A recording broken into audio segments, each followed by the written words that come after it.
Jangan lupa subscribe YouTube channel Metro TV News dan pastikan untuk menyalakan lonceng notifikasinya. Pemirsa, Indonesia kembali memulai proyek mercusuar dengan meresmikan pembangunan Ibu Kota Negara Nusantara. Diawali dengan pelantikan kepala dan wakil kepala otorita, diharapkan Kota Nusantara menjadi kota role model Indonesia di masa depan. Lalu seperti apa tugas berat yang bakal diemban oleh kepala serta wakil kepala otorita IKN Nusantara? Kita akan menganalisanya bersama pengamat tata kota Yayat Supriyatna. Kita akan coba sapa. Selamat pagi Pak Yayat. Selamat pagi Mbak Eva dan Mas Reno. Baik, selamat pagi Pak Yayat, salam sehat. Sebelum kita merinci apa yang harus dilakukan pertama kali, apa saja tantangannya, terlebih dahulu kita akan tanyakan, menurut Anda dengan berbagai latar belakangnya, tepatkah Presiden Jokowi ini memilih dan melantik sosok Bambang Susantono, Pak Yayat, sebagai Kepala Otorita Nusantara? Ya, ini pilihan yang tepat menurut saya. Karena secara pribadi saya mengenal Pak Bambang Susantono dan Pak Doni Rahayu. Karena keduanya pernah menjadi mitra dan Pak Doni Rahayu adalah mitra kami di Kemitraan Habitat yang merupakan himpunan para aktivis yang terlibat aktif dalam pembangunan perumahan dan permukiman. Dari latar belakang profesionalisme dari keduanya, kemudian dari sisi jam terbang, khususnya Pak Bambang misalnya seorang ahli transportasi infrastruktur, kemudian lama di birokrat, juga aktif di IDB, ini otomatis memperkaya dan menyempurnakan pilihan sosok sebagai ketua otorita IKN. Kemudian Pak Doni Rahayu adalah seorang profesional. Kami banyak aktif selama lebih dari 8 tahun bersama beliau untuk merancang dan memberikan gagasan serta fasilitasi dalam berbagai kegiatan perkotaan. Jadi kombinasi Pak Bambang dan Pak Doni ini diharapkan menjadi satu super tim lah. Karena bagaimanapun keduanya harus punya tanggung jawab untuk mampu mengkomunikasikan dan mensinergikan kerjasama dan kolaborasi dengan semua institusi yang sudah menjalankan atau kegiatan sebelum penetapan kepala otorita. Jadi ini satu pilihan yang tepat, tinggal bagaimana di backup dengan semua unsur yang terlibat dalam perencanaan pembangunan IKN. Baik, Pak Yayat, kalau kita melihat tadi informasi sebelumnya bahwa Pak Bambang Susantono ini mengatakan keinginan Presiden Joko Widodo untuk menjadikan Kota Nusantara sebagai cerminan Indonesia di masa depan. Apa yang sebaiknya dilakukan untuk bisa mengimplementasikan keinginan Presiden ini? Ya, yang pertama yang harus kita persiapkan dan kita matangkan adalah penyusunan rencana induknya terlebih dahulu. Karena rencana induk itu menjadi master plan panduan bagi otorita dalam menjalankan rencana pembangunan. Dan perlu diingat bahwa kepala otorita atau lembaga ini bukan membangun sebuah gedung yang harus selesai dalam beberapa bulan. Membangun kota itu butuh waktu tahunan bahkan puluhan tahun untuk sampai paripurna.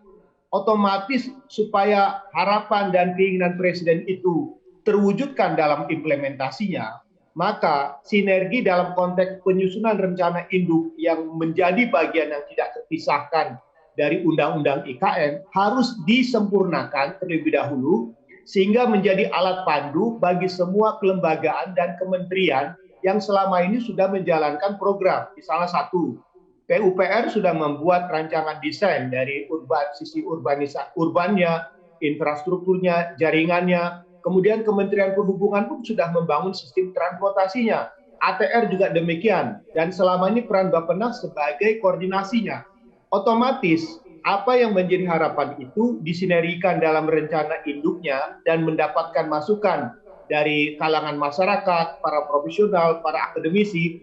Jadi dengan adanya rencana induk yang terbuka, itu bisa melibatkan begitu banyak partisipasi dan dukungan dari masyarakat. Jadi wujud perencanaan yang diharapkan oleh Presiden itu bisa mengundang begitu banyak partisipasi sehingga hasil yang diharapkan itu bisa betul-betul dilaksanakan secara bersama-sama, diawasi, dipantau, bahkan juga bisa dikritisi. Jadi dalam ini merupakan sebuah langkah yang perlu kita sepakati secara bersama-sama. Baik, Pak Yayat, salah satu keinginan Presiden Joko Widodo adalah melakukan upacara 17 Agustus 2024 di Nusantara. Nah, berarti setidaknya ada beberapa hal yang perlu dibereskan ya, seperti infrastruktur jalan, kemudian infrastruktur bangunan dan keamanan. Nah, menurut Anda Pak Yayat, bisakah 3 hal ini terselesaikan dalam waktu kurang lebih 2 tahun 5 bulan ini? Ini suatu hal yang harus super extraordinary lah, dalam arti harus ada satu target bersama. Jadi mohon maaf ya, kita tidak mencari Superman untuk menyelesaikan sesuatu sendiri, tapi membentuk super team. Jadi dengan adanya super team itu, otomatis ada kekompakan dan target 2 tahun itu dengan harapan Presiden akan upacara pada tanggal 17 Agustus tahun 2024 nanti, maka mulai sekarang ini sudah harus dipasang target. Misalnya pada tahun 2002, apakah infrastruktur dasar seperti jaringan jalan, air bersih, kemudian dukungan fasilitas energi lainnya bisa tidak selesai dalam 1 tahun. Kemudian secara paralel pun bagaimana dengan aspek fisik bangunan kepresiden pun harus bisa diselesaikan hingga pada target 2023 itu wujud setengahnya sudah bisa diwujudkan begitu. Baik. Pak Yayat, kalau kita melihat proses pembangunan ini juga tadi yang disoroti juga oleh Pak Bambang Susantono adalah tidak hanya pembangunan fisik saja, tetapi soal sosial ini juga harus dibangun. Nah, langkah apa yang seharusnya diambil oleh Pak Bambang dan juga Pak Doni ini untuk mengantisipasi potensi munculnya konflik sosial selama proses pembangunan IKN? Nah, inilah yang saya katakan bahwa kepala otorita dan wakil kepala otorita adalah orang-orang yang mampu berkomunikasi secara terbuka, baik di tingkat pusat maupun di tingkat daerah, khususnya dengan masyarakat setempat, dengan tokoh-tokoh masyarakat. Potensi konflik bisa saja terjadi, khususnya misalnya terkait dengan persoalan tanah. Kemudian juga ada kemungkinan relokasi. Nah, persoalan-persoalan ini betul-betul harus dipetakan sejak awal. Inisiatif Presiden bertemu dengan tokoh-tokoh adat, tokoh-tokoh masyarakat dalam dialog yang dilakukan sebelumnya, ini harus ditindaklanjuti. Minimal sudah ada kesepakatan-kesepakatan pada wilayah-wilayah yang dianggap paling rentan. Nah, yang kedua, minimal harus ada tim yang bisa menjadi fasilitator untuk menjembatani antara kepentingan masyarakat lokal dengan kepentingan otorita. Karena bukan apa-apa, persoalan potensi konflik sosial itu bisa menghambat perencanaan. Dan yang kedua, harus ada semacam task force khusus untuk mengatasi konflik-konflik yang kemungkinan potensinya cukup panjang. Misalnya contoh ya, apabila nanti ada pelaksanaan pembangunan, kemungkinan kan banyak para pekerja yang datang. Nah, ada nggak kebijakan afirmatif yang memberikan kesempatan bagi masyarakat setempat untuk terlibat? Kalau misalnya ada masyarakat setempat yang misalnya tidak mampu secara kapasitas keterampilan dan kemampuannya, perlu ada fasilitasi dalam bentuk pelatihan, mengupgrade kemampuannya, dan sudah dipetakan bagaimana kira-kira masyarakat setempat pun dapat terlibat dalam kegiatan IKN, bukan sekedar menjadi penonton. Nah, sekarang ini pendekatan perencanaan yang terlalu banyak fisik harus juga dibuat suatu rencana induk pembangunan sosialnya. Pembangunan masyarakatnya. Ini menjadi hal penting, pendekatan 2 hal. Pak Yayat, tadi Anda katakan keterlibatan masyarakat lokal, masyarakat setempat untuk pembangunan IKN. Keterlibatan seperti apa yang menurut Anda sebaiknya diambil supaya bisa menekan potensi konflik sosial? Ya, yang pertama harus dipetakan adalah kearifan lokal setempat. Apakah ada nilai-nilai yang selama ini diyakini sebagai sebuah ketentuan yang harus ditaati lah. Misalnya nilai-nilai sosial dari masyarakat suku adat yang ada di sana, kemudian juga nilai-nilai moral yang masih ada di sana. Karena bukan apa-apa, mengingat pekerjaan ini pekerjaan besar, dipastikan akan banyak ribuan pendatang yang mencari pekerjaan atau mencari peluang ekonomi di sana. Nah, supaya ada suatu harmonisasi dalam bentuk sebuah peluang yang bisa diciptakan bersama, maka semenjak awal ini harus ada tim yang mencoba memetakan aspirasi apa yang diharapkan dari keinginan masyarakat setempat. Kemudian juga harus dipetakan berapa ruang atau kesempatan lapangan kerja atau lapangan usaha atau posisi apa yang bisa diberikan kepada masyarakat sehingga tidak menimbulkan persoalan kecemburuan sosial. Dan yang paling penting juga adalah masalah gap kemungkinan potensi pendapatan yang bisa menimbulkan kesenjangan dan diharapkan itu bisa dipetakan sejak awal. Jadi sekali lagi, pekerjaan ini penting untuk diperhatikan agar tidak menimbulkan persoalan sosial ke depannya.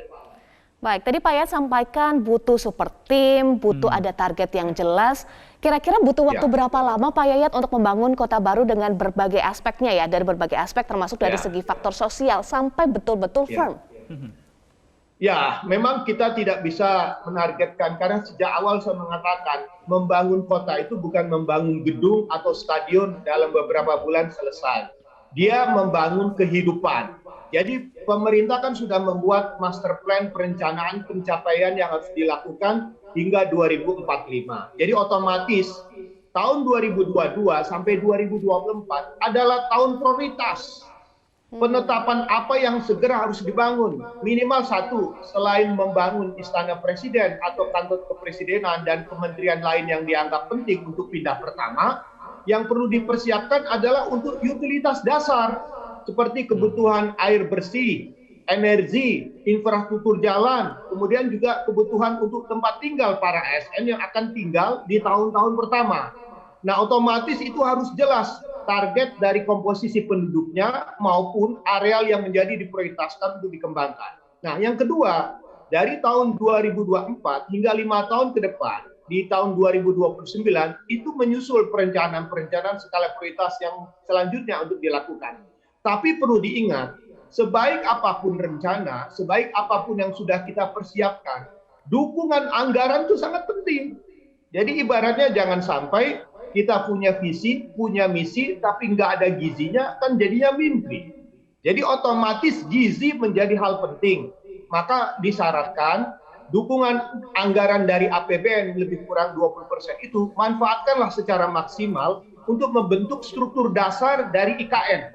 Jadi dengan adanya dana APBN menjadi pemicu adanya ketertarikan investor ataupun masyarakat untuk melihat wujud kota.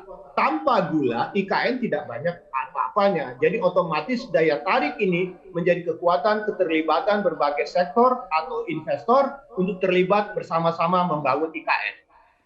Baik, terima kasih pengamat tata kota Yayat Supriyatna sudah bergabung bersama kami di Metro Pagi Prime Time hari ini. Salam sehat Pak Yayat.